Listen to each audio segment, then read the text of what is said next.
Hi everyone. Today we will discuss about introduction of stress strain measurements. In this class, I'm going to explain about the introduction of stress strain measurements.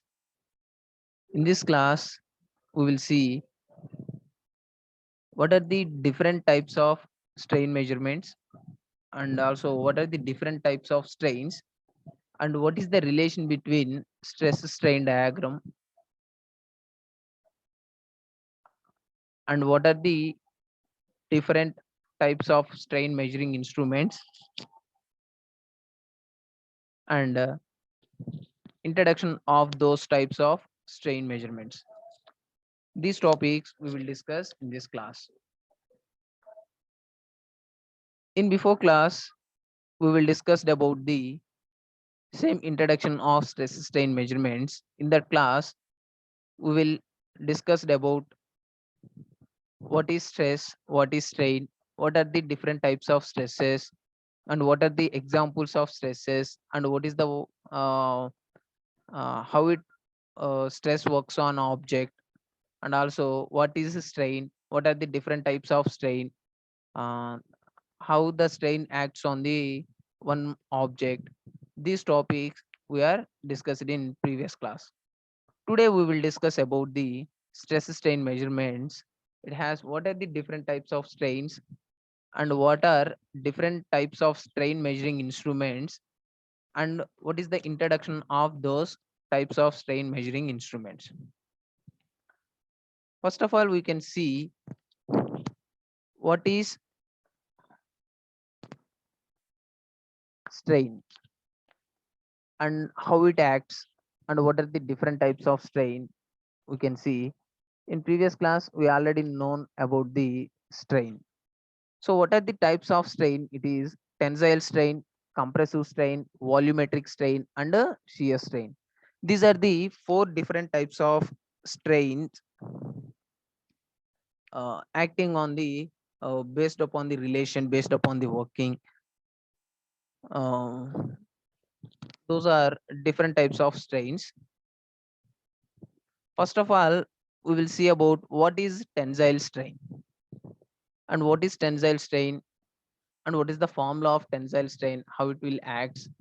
You can see ratio of increase in length to the original length of the body when it is subjected to a pull force. Tensile strain is equal to increase in length by original length. Ratio of increase in length to the original length. Suppose I'm taking one body. I'm taking one body. It is one object.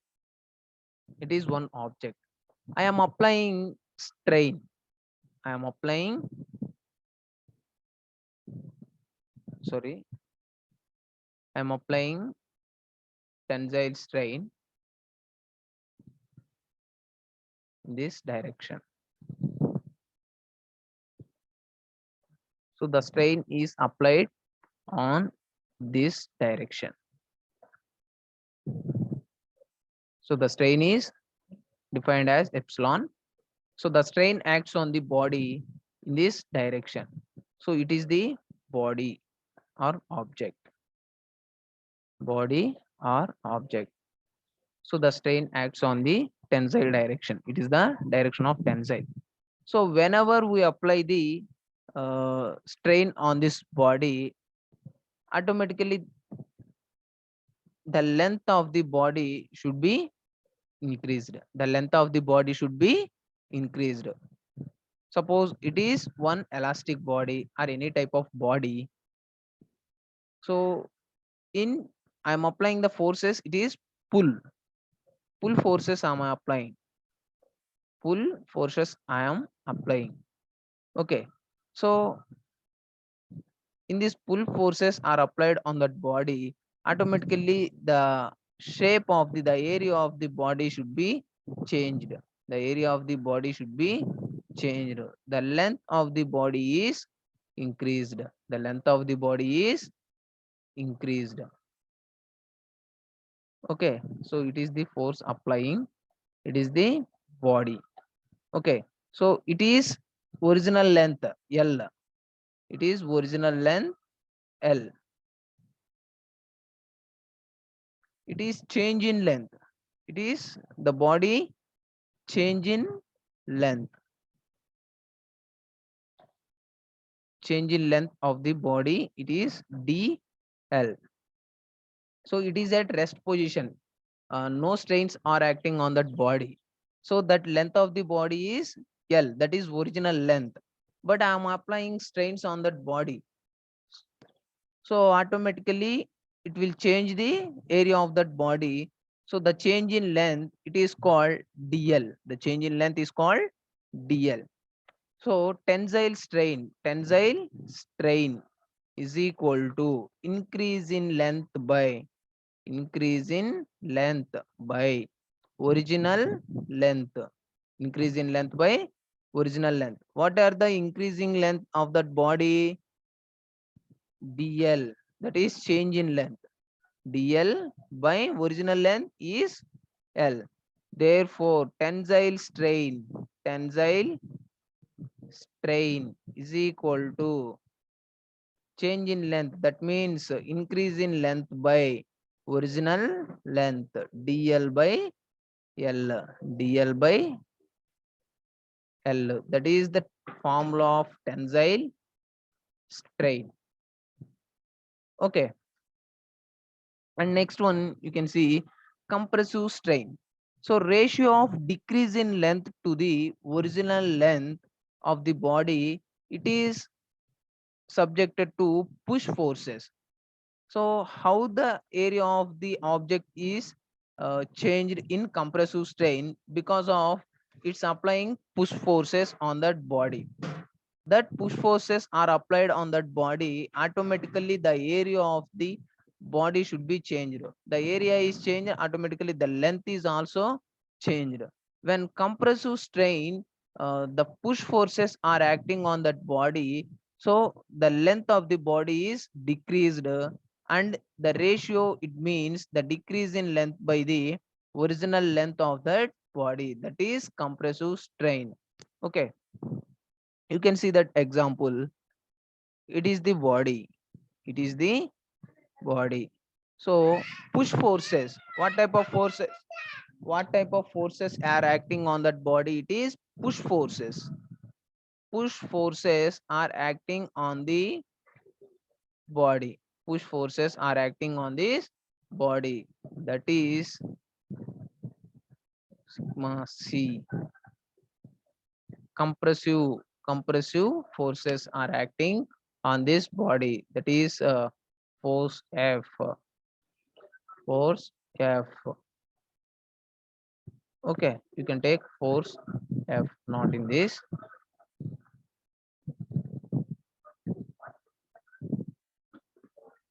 It is the body push forces acting, force F. So it is the original length L. So it is in rest position. The body is at an rest position. The body is at rest position. Whenever we apply the push forces on that body, I'm applying push forces on that body. Automatically,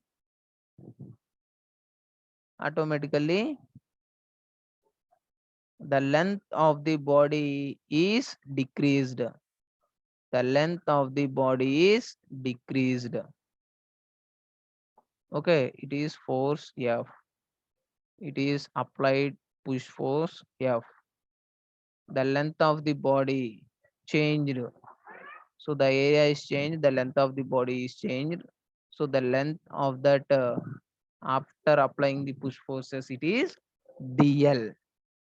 Okay, so you can see what is the formula of compressive strain. Compressive strain is equal to what is decrease in length by original length, decrease in length by original length. So what is decrease in length? dl. What it is? Decrease in length dl, that is change in length in push forces apply on that body, that is dl, that is dl by original length l.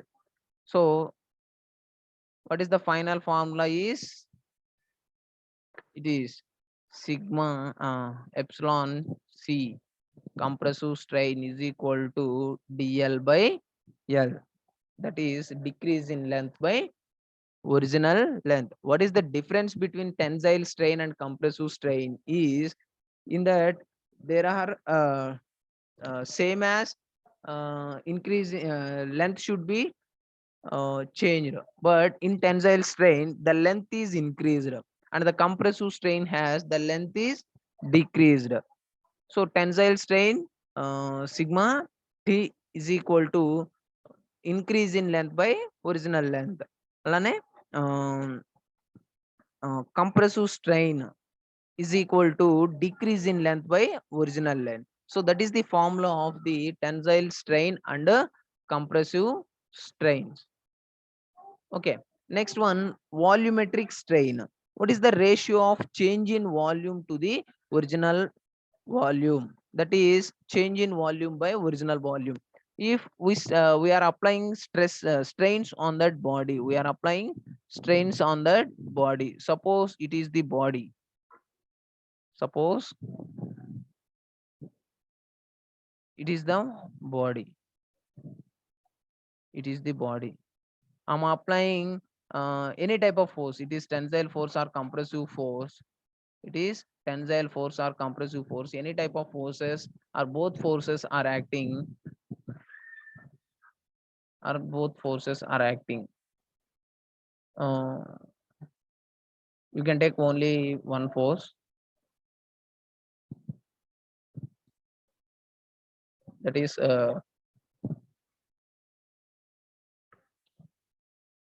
you can take compressive force, compressive strains. So it is the diagram of the compressive strain when push forces are acting on that body. If the strains are acting on that body, automatically it is the volume. It is the total volume of that body. So whenever we apply the strains on that body, the volume is also changed. The volume is also changed. The volume is also changed. Okay. So the length is also changed and the volume, that means the area is changed and the volume also changed. So that is original volume and change in volume. We can calculate volumetric strain is equal to change in volume by original volume. Volumetric strain. It is volumetric strain is equal to change in volume by original volume. Change in volume by original volume. Okay, epsilon v is equal to change in volume dv by v. So it is the formula of the volumetric strain. Okay, and next one, what is shear strain? What is shear strain? So strain due to shear stresses. Strain due to shear stresses. The forces are acting on that body. Automatically, the volume and the length of the body is changed. So, what type of position of the body is changed? You can see the diagram. You can see that diagram. You can see the diagram. I'm applying some force on this body. I'm applying pull forces on that body. So it is the pull force F. Pull force F. I'm applying pull forces on that body. So the length of the body is not changed. So it is the same length. It is the same length. Okay. It is original length L. And also I'm applying strains on the shear stresses on that body. the length should be equal. The length should be equal, but the area is not equal. But the area is not equal. So it applied some angle. Some angle. You can see the dotted line portion. So that is the fixed portion. That is the fixed portion. Because of this fixed portion, this amount of area is not moved. Is not moved. So this area is not moving. Okay. This area is not moving. So whenever the free ends, it is moving. So it makes an angle theta. It makes an angle theta. It makes an angle theta. So the volume is not changed and the area is changed. You can see that area, that is A. It is changed in the shear strain. Okay, you can see what is the sign convection for direct strain. Tensile strains are considered positive in case of producing increase in length. So tensile strains are considered positive because of producing increase in length. Whenever we apply the tensile strains on that body, the length of the body is increased. And the compressive strains are considered negative in case of producing the tensile compressive forces. That means push forces are acting on that body. The length of the body is decreased. So that is negative in case of producing in that compressive strains. And it has decrease in length. The length is decreased. Okay.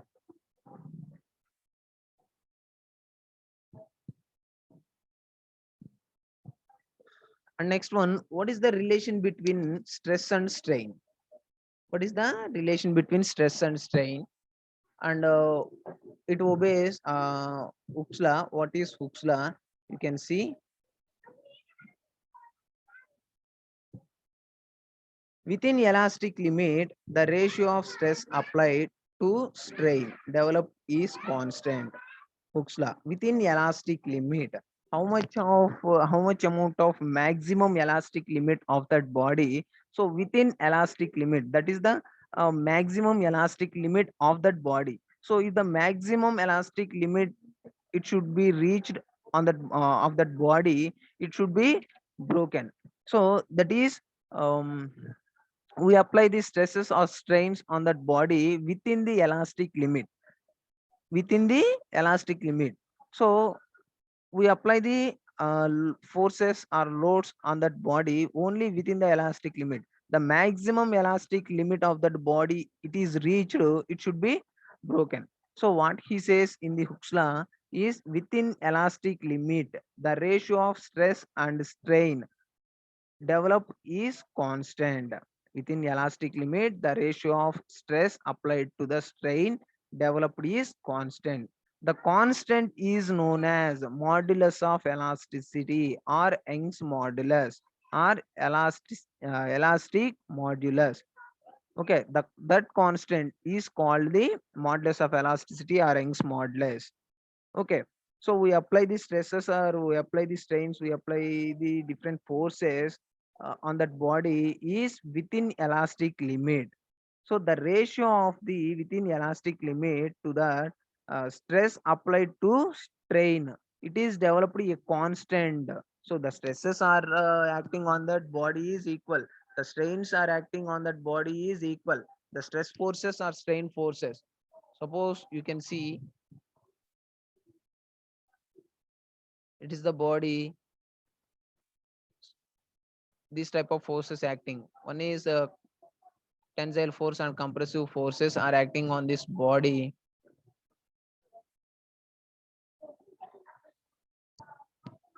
Tensile forces and compressive forces. It is tensile forces. Tensile, both tensile and compressive forces are acting on that body. It should be in constant position. The load is the stresses and strains are developed on that body, but it is in constant position. That constant is known as modulus of elasticity or Young's modulus. That constant is known as modulus of elasticity or Young's modulus. Mathematically, Young's modulus E is equal to, mathematically, Young's modulus E is equal to stress by strain. Stress by strain. So what is the formula of Hooke's law? It is stress by strain. Young's modulus E is generally assumed to be same in tension or compression, and for most of engineering applications has high numerical value. Typically E is equal to 210 into 10 power 9 Newton per meter square for steel. So it is the maximum elastic limit of the steel.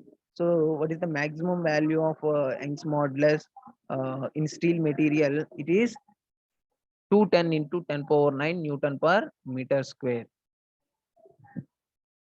Okay, so it is the maximum value of Young's modulus of the steel.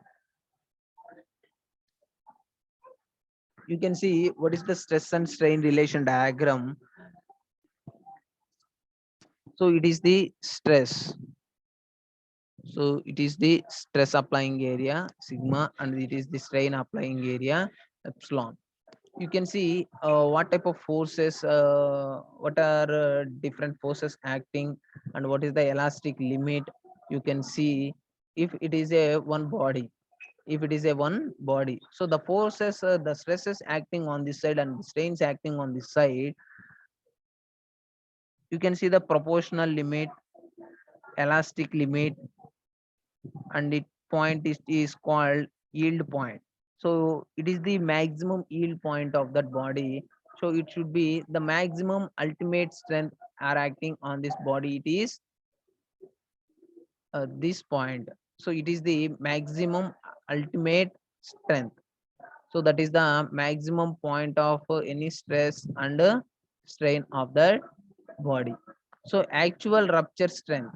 So the rupture strength uh, going in this direction, but you can see the rupture strength, actual rupture strength, it is in this direction, but the rupture strength acting on this strength because of the stresses and strains are acting on this body.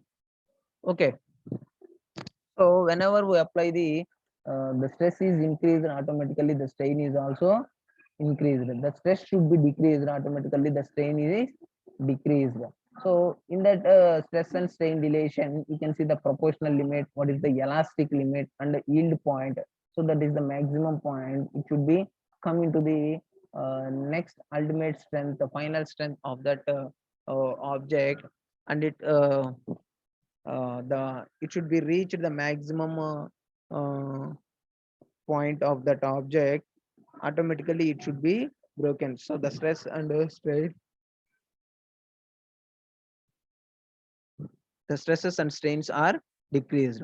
So you can see in the, you can observe this diagram. The stress is increased and the stress is increased, automatically the strain is also increased. The stress should be decreased, automatically the strain is also decreased. Okay, so that is the stress and strain relation diagram. So coming to the main topic, strain gauge. So strain gauge, it is measuring device of strain. So we are using different types of strain gauges. First of all, what is a strain gauge? A strain gauge is a strain transducer device for measuring dimensional.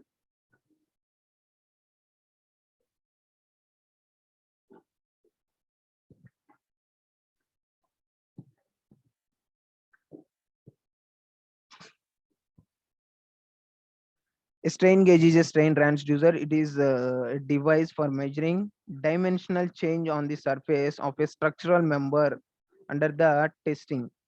If the measurement of strain is indispensable in a variety of applications due to different applications should be followed on this strain gauge. Okay, these strain gauge are used in different areas and different measuring instruments. A strain gauge is an example of passive transducer that converts a mechanical displacement into a change of resistance. A strain gauge is a thin water-like, wafer-like device that can be attached to a variety of materials to measure applied strain. So whenever we apply the strain on this body, automatically this strain gauge transducer, it detects the that mechanical displacement, and that mechanical displacement is converts into a change of resistance. Okay, change of resistance. So that is the working of the strain gauge. So its strain gauge is a thin and wafer-like device that can be attached to a variety of materials to measure applied strain. Different types of materials are um, used in the manufacturing of different objects in different areas. So in this type of strain gauge, we can calculate the mechanical displacements of that body. It is converts into resistance. In this process, we will measure the strain on that different materials. Okay, so you can see what are the applications of this strain gauge. Utility strain measurements, a means of determining maximum stress value. We can define about the maximum stress value, or specialized transducers to measure force, pressure, acceleration, torque. By using these strain strain gauge measuring devices, we can calculate maximum stress value, and also measuring of specialized transducers to measure force, pressure, acceleration, torque. These are the uh, different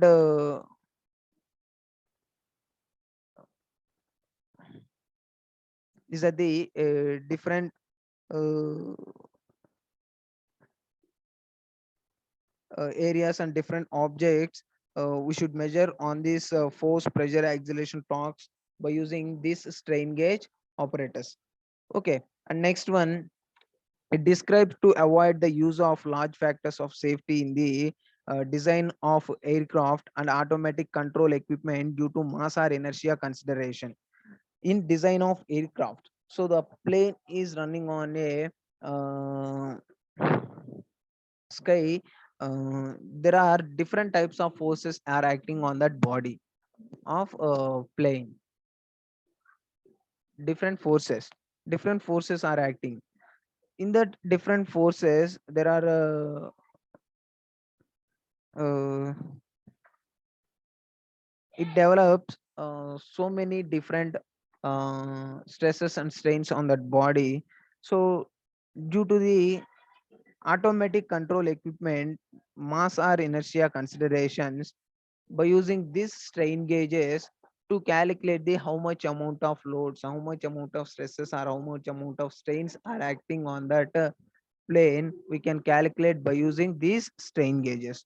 Okay, and next one, necessity of experimental verification of strain in complex physical system is human legs and skulls, where strain can only be approximately estimated with the most rigorous analytical methods. So it is a wide range of strain measuring techniques such as photoelasticity, strain gauge, interferometry, holography. These are the different measuring devices of the strain. Okay, so these are the different applications of the strain gauge. You can see what is the history of this strain gauge. So a brief history of this strain gauge is in 1856, Lord Kelvin first reported on a relationship between strain.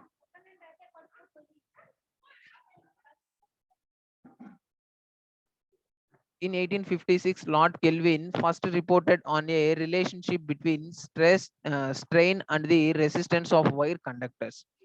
In earliest 1930s, Charles Kearns made the first notable use of bonded resistance strain gauge to measure vibratory strains in high performance propeller blades. By using that high performance high performance propeller blades uh, it is taking and to measure the uh, vibratory strains of these strain gauges. And in 1937 or 38, Arthur Roos discovered that small diameter wires made of electrical resistance alloys could be bonded to structure to measure surface strain. In 1937 or 38, so the structure of the surface strain should be calculated by using the electrical resistance alloys. Okay, in 1952, at this time, printed circuits were emerging, and Sanders Rowe developed the idea of making strain gauge by etching the pattern for the gauge from a thin foil. A thin foil strain gauge is developed in 1952 to measure uh, different areas and different objects, calculating strain by using this type of strain gauge. It is the history of the strain gauge. And what is the structure? You can see what is the structure of this strain gauge, and what is the different constructional details, what are the different parts. You can see the majority of strain gauges are foils type, available in a wide choice of shapes and sizes to suit a variety of applications. They consist of a pattern of resistive foil which is mounted on a backing material. So the pattern, what is the pattern he is taking? It is a resistive foil, resistive foil type of pattern, and it is mounted on a baking material, and it is mounted on a baking material. You can see there is a grid and end loops, alignment marks, end loops, shoulder tabs, backing and encapsulation, actual grid length. So it is the actual grid length. Okay, so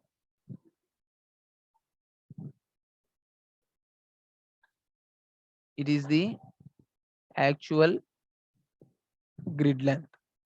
Okay, so it is the grid and alignment marks, end loops, actual grid length L. It is a end loops. It is alignment marks and shoulder taps. These are the different parts in the strain gauge.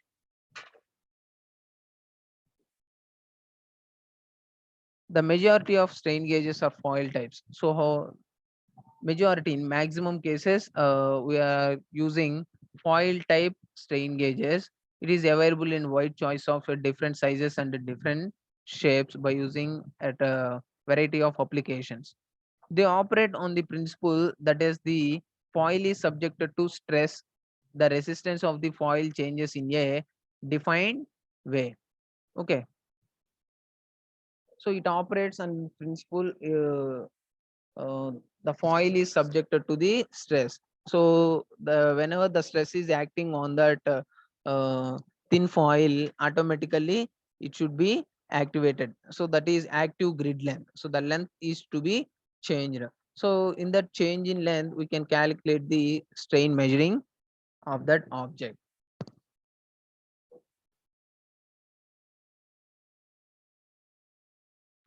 Next one, what is the working of this strain gauge? The strain gauge is connected into a Wheatstone bridge circuit. The change in resistance is proportional to applied strain and is measured with Wheatstone bridge. By using this Wheatstone bridge circuit, whenever we apply the strain on that body, automatically the length of the grid is increased or decreased,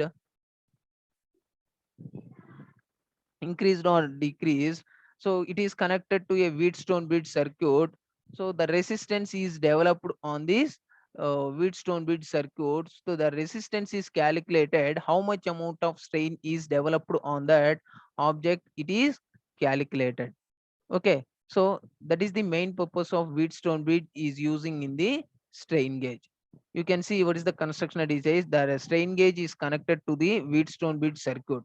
Whenever we apply the load on the strains on that Wheatstone bit circuit, the grid is activated. So the grid activated and the it should be increased or decreased in length.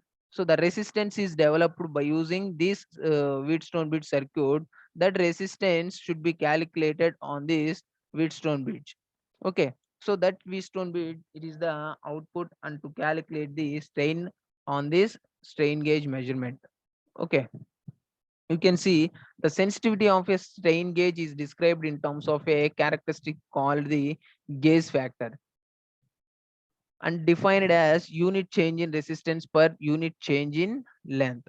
So the sensitivity of a strain gauge is described from the characteristic gauge factor. The strain gauge sensitivity, it is called the gauge factor and it is defined as unit change in resistance per change in length. So what is the actual resistance, and whenever we apply the strain on that body, the resistance is also changed and the length is also changed.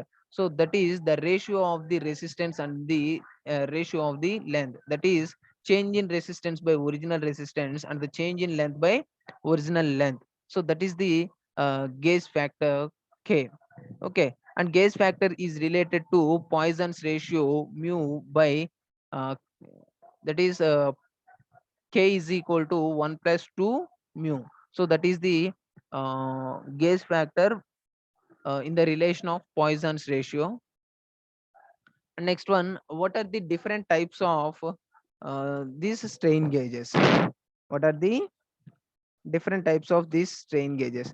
The strain gauges, it is involved in mechanical extensometers are lever operated. The lever mechanical helps to amplify the small extensions and magnified extension accurately displayed. The relative movement between the fixed and movable knife edges with a mechanical extensometer, and it can be amplified by pneumatic, optical, and electromagnetic of strain gauges. So the types of strain gauges, it means mechanical strain gauges and electrical strain gauges and piezoelectric strain gauges. Okay, so in that based on the principle of working mechanical, electrical, piezoelectric, and based on mounting bounded on strain gauge, unbounded strain gauge, based on construction, foil strain gauge and semiconductor strain gauge, photoelectric strain gauge. These are the different types of strain gauge based upon the different conditions, based upon the principle of working, based upon the mounting, based upon the construction. Okay, these are the different types of strain gauges. So what is strain gauge selection criteria? How to select strain gauge? Um, what are the different selecting properties of that strain gauge? It is gauge length. We can select the gauge length and the number of gauges in gauge pattern, arrangement of gauges in gauge pattern, grid resistance, temperature sensitivity, carrier material, gauge weight, availability, low cost. These are the different selection selecting points in that strain gauge. Okay, so in different areas and different conditions, we are using strain gauges. Based upon these properties, we can select the strain gauges. What are the advantages and disadvantages of this strain gauge? There is no moving part. It is small and inexpensive. So it is advantages of this strain gauge. There is no moving parts. In this strain gauge has no moving parts, and the strain gauge is very small and inexpensive. What are the disadvantages? It is non-linear and it needs to be calibrated. These are the disadvantages. And what are the applications? It is residual stress, vibration measurement, torque measurement, bending and deflection measurement, compression and tension measurement, strain measurement. These are the applications. So the strain gauge is used to uh, measure these different areas, that is residual stresses. We can find out the residual stresses. The strain gauges are used. Vibration measurement. So the vibration measurement is calculated by using this strain gauge measurement measuring device. And torque measurement, we can measure torque by using strain gauges. Bending and deflection measurement, compression and tension, and strain measurement. So these are the different areas and different applications we are using strain gauges. So thank you guys. In next class, we will discuss about some types of strain gauges and what is the working of that strain gauges. So thank you guys.